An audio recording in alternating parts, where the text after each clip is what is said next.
Hello നമസ്കാരം. ഹോല വേൾഡിന്റെ പുതുപുത്തൻ വീഡിയോയിലേക്ക് സ്വാഗതം. ഇന്നത്തെ വീഡിയോയിൽ നമ്മൾ ഡിസ്കസ് ചെയ്യുന്നത് ഓസ്ട്രേലിയൻ ബഡ്ജറ്റ് ഇന്റർനാഷണൽ സ്റ്റുഡൻസ് മാർക്കറ്റിനെ എങ്ങനെ അഫക്റ്റ് ചെയ്യുന്നു എന്നുള്ളതാണ്. 4 ഡിഫറെന്റ് പോയിന്റ്സ് ആണ് ഇന്ന് നമ്മൾ ഡിസ്കസ് ചെയ്യാൻ പോകുന്നത്. നമുക്ക് വീഡിയോയിലേക്ക് കടക്കാം. ഒന്നാമത്തെ പോയിന്റ് മൈഗ്രേഷൻ പ്ലാനിംഗ് ലെവലിലുള്ള ചേഞ്ചസിനെ പറ്റിയാണ്. അപ്പോൾ ആരാണ് ഈ പ്രാവശ്യത്തെ ബഡ്ജറ്റ് അവതരിപ്പിച്ചതെന്ന് അറിയാമോ? ജിം ചാൽമേഴ്സ് എന്ന് പറയുന്ന ഓസ്ട്രേലിയൻ MP ആണ് ഈ പ്രാവശ്യത്തെ നമ്മുടെ ഫെഡറൽ ബഡ്ജറ്റ് അവതരിപ്പിച്ചത് 2024-2025. അപ്പോൾ എന്തൊക്കെ മാറ്റങ്ങളാണ് എന്നറിയാം. ആദ്യത്തെ തന്നെ മൈഗ്രേഷൻ പ്ലാനിംഗ് ലെവലിലുണ്ടായ വ്യത്യാസമാണ്.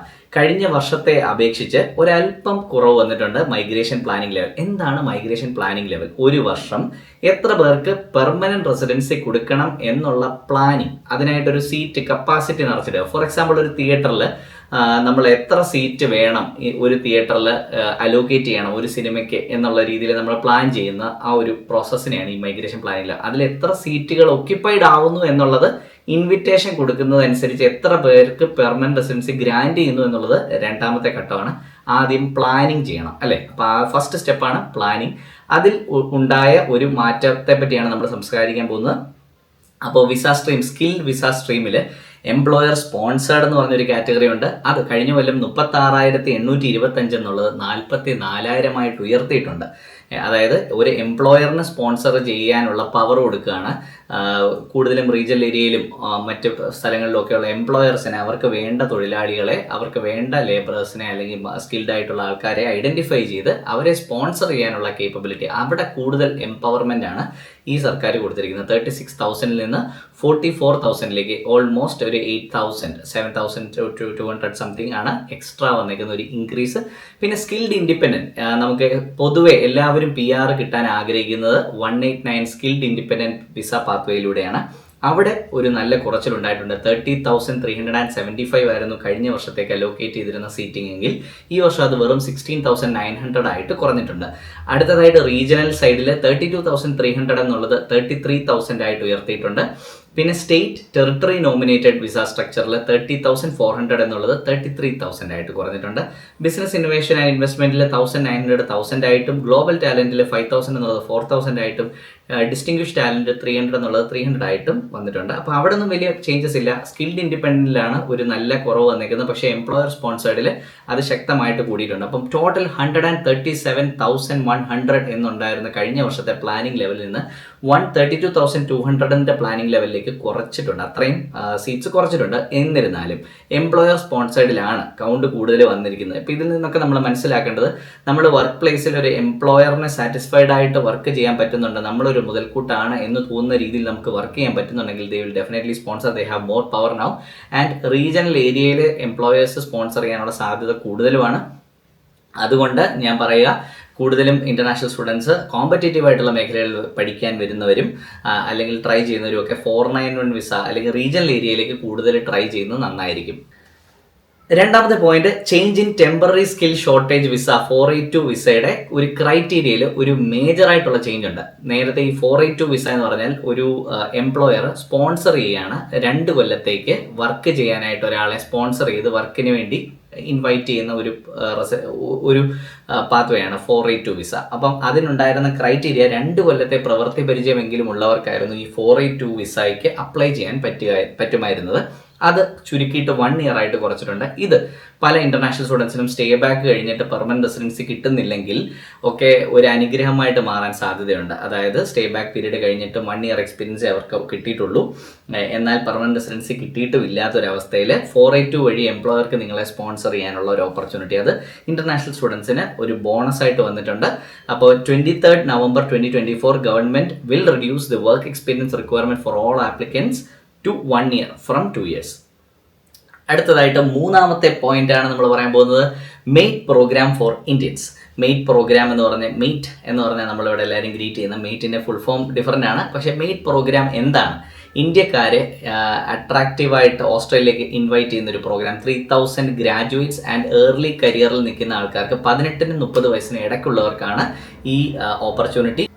അപ്പോൾ 3000-ഓളം വരുന്ന ഇന്ത്യൻ ഗ്രാജുവേറ്റ്സും ഏർലി കരിയറിൽ നിൽക്കുന്ന ആൾക്കാർക്കുമാണ് ഈ ഓപ്പർച്യൂണിറ്റി. 18-നും 30 വയസ്സിനും ഇടയ്ക്കുള്ളവർക്ക് 2 വർഷത്തേക്കാണ് എന്ന് പറഞ്ഞു. അപ്പോൾ ഇനി ഏതൊക്കെ മേഖലകളിലാണ് ഇതിന് ചാൻസ് ഏറ്റവും കൂടുതലുള്ളത്? 1 renewable energy, 2 mining, 3 engineering, 4 ICT information communications technology, 5 artificial intelligence, 6 financial technology, 7 agricultural technology. അപ്പോൾ agritech, fintech, AI, ICT, engineering, mining and renewable energy, ഈ 7 മേഖലകളിലാണ് ഏറ്റവും കൂടുതൽ ചാൻസ് ഉള്ളത്. ഏറ്റവും കൂടുതൽ ഈ മേഖലകളിൽ മാത്രമാണ് മേറ്റ്സ് പ്രോഗ്രാമിന് ചാൻസ് ഉള്ളത്.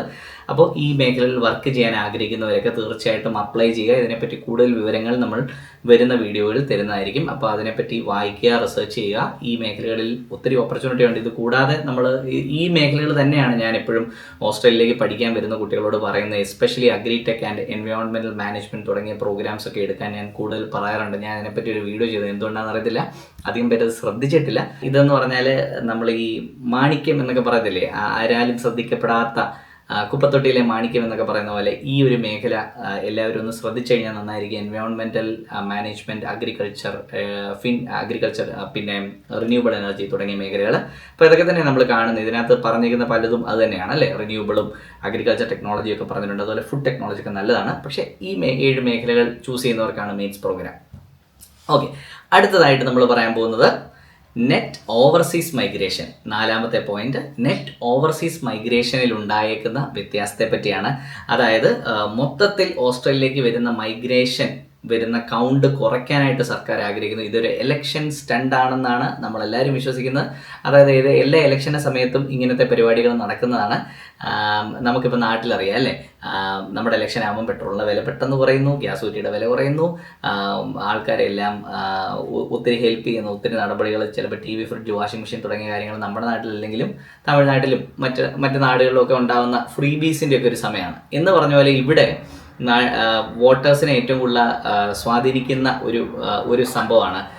മൈഗ്രേഷൻ കുറയുമ്പോൾ ഇവിടുത്തെ ജോബ് ഓപ്പർച്യൂണിറ്റീസ് കൂടും. എന്തിനാണ് ഇങ്ങനെ പറയുന്നതെന്ന് വെച്ചാൽ 2 കാര്യങ്ങളാണ് opposition leader Peter Dutton raise ചെയ്തേക്കുന്ന പ്രഷറിൻ്റെ പുറത്തൊക്കെയാണ് ഇവർക്ക് ഇങ്ങനെ ആക്ട് ചെയ്യേണ്ടി വരുന്നത്.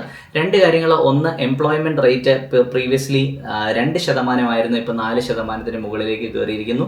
2 ഹൗസിംഗ് ക്രൈസിസ്. അപ്പോൾ ഇതിൻ്റെ യഥാർത്ഥ കാര്യം നമ്മൾ അനലൈസ് ചെയ്ത് കഴിഞ്ഞാൽ ഒരു പ്ലാനിങ് ഇല്ലാതെ നടന്ന ഒരു ആക്ടിവിറ്റിയുടെ ഭാഗമാണ്. അതായത് കോവിഡിൻ്റെ സമയത്ത് ബോർഡർ മൊത്തം അടച്ചിട്ടിരിക്കുകയായിരുന്നു. ഇന്റർനാഷണൽ സ്റ്റുഡൻസോ പുറത്തുനിന്ന് ആൾക്കാരോ ഇങ്ങോട്ട് കയറി വരാൻ പറ്റാത്തൊരവസ്ഥയിലായിരുന്നു. അപ്പോൾ എക്കണോമി മുഴുവൻ ഡൗൺ ആയിരുന്നു. ഈ എക്കണോമിയെ തിരിച്ച് കയറ്റി കൊണ്ടുവരാൻ വേണ്ടി ബോർഡർ അങ്ങോട്ട് തുറക്കുകയും കുറേ പേര് ഒരുമിച്ച് വിസ കൊടുത്ത് ഓസ്ട്രേലിയയിലേക്ക് കൊണ്ടുവരികയും ചെയ്തു. എന്നാൽ ഈ കോവിഡിൻ്റെ സമയത്ത് നമ്മുടെ പല കൺസ്ട്രക്ഷൻ കമ്പനീസും നഷ്ടത്തിലായിരുന്നു. അത് പൂട്ടിപ്പോവുകയൊക്കെ ചെയ്തു. അപ്പോൾ ഈ തിരിച്ചു വന്നപ്പോൾ പെട്ടെന്ന് കൺസ്ട്രക്ഷൻ ആ ഒരു തോതിൽ പണിയുകയുണ്ടായിരുന്നില്ല. അപ്പം വീടുകളുടെ ലഭ്യത കുറഞ്ഞു. അപ്പം കൂടുതൽ ആൾക്കാരെ ഇങ്ങോട്ട് കയറ്റി കൊണ്ടുവരികയും ചെയ്തതിൻ്റെ ഫലമായിട്ട് ഒരു ഹൗസിംഗ് ക്രൈസിസ് ഇവിടെ ഉണ്ടായിട്ടുണ്ടായിരുന്നു.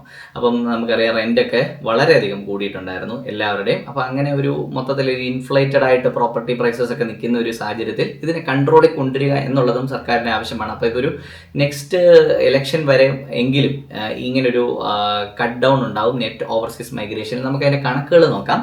2022-23 528,000 ആയിരുന്ന നെറ്റ് ഓവർസീസ് മൈഗ്രേഷൻ 23-24 395,000 ആയിട്ട് കുറച്ചിരുന്നു. ഓൾറെഡി ഒരു കുറവ് നമ്മൾ കണ്ടു കഴിഞ്ഞ വർഷം. അതുകൊണ്ടാണ് സ്റ്റുഡൻസിനാണ് ഏറ്റവും കൂടുതൽ അഫക്റ്റ് ചെയ്തത്.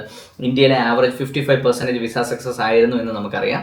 അപ്പോൾ ഇങ്ങനെ ഒരു കൺട്രോൾ കൊണ്ടുവന്നത് ഈ ഒരു ഹൗസിംഗ് ക്രൈസിസിനെയൊക്കെ നേരിടാൻ വേണ്ടിയായിരുന്നു. 2024-2025 അത് പിന്നെയും കുറയ്ക്കുകയാണ്. അതായത് അടുത്ത വർഷം 260,000 ആയിട്ട് കുറയ്ക്കുകയാണ്. 25-26, 26-27, 27-28 ഒക്കെ ഒരു കുറഞ്ഞ ലെവലാണ് ഇവർ കാണിക്കുന്നത്. ഇത് നെറ്റ് ഓവർസീസ് മൈഗ്രേഷൻ. ഇത് താൽക്കാലികമാണ്. ഇങ്ങനെയൊക്കെ കാണിച്ചാലേ ഇലക്ഷനിൽ കൂടുതൽ വോട്ട് ലഭിക്കുകയുള്ളൂ. ഇതൊക്കെ ഇലക്ഷൻ കഴിയുമ്പോൾ ഐ ബെറ്റ് ഇതിന് ശേഷം ഇതെല്ലാം തിരിച്ച് പഴയ നമ്പറിലേക്ക് എത്തിക്കാനുള്ള സാധ്യത വളരെ കൂടുതലാണ്. അപ്പോൾ ഈ നെറ്റ് ഓവർസീസ് മൈഗ്രേഷൻ കുറയുമ്പോൾ വേറൊരു കാര്യം കൂടി ഇവർ പറയുന്നുണ്ട്. സ്റ്റുഡൻസിനായിട്ട് അക്കോമഡേഷൻ ഫെസിലിറ്റീസ് തയ്യാറാക്കുന്ന യൂണിവേഴ്സിറ്റിക്ക് കൂടുതൽ ഓപ്പർച്യൂണിറ്റീസ്, കൂടുതൽ വിസ അലോക്കേറ്റ് ചെയ്യും എന്നുകൂടി സർക്കാർ പറയുന്നുണ്ട്. അപ്പോൾ അതിനെ കൂടി കൺസിഡർ ചെയ്തായിരിക്കണം നമ്മൾ അടുത്ത കൊല്ലത്തേക്ക് 2025 ഫെബ്രുവരി ഇൻടേക്കിലേക്ക് കുട്ടികൾക്ക് അഡ്മിഷന് വേണ്ടി തയ്യാറെടുക്കേണ്ടത്. അപ്പം അതൊക്കെ നമ്മുടെ റിസർച്ച് ടീം സജ്ജമാണ്.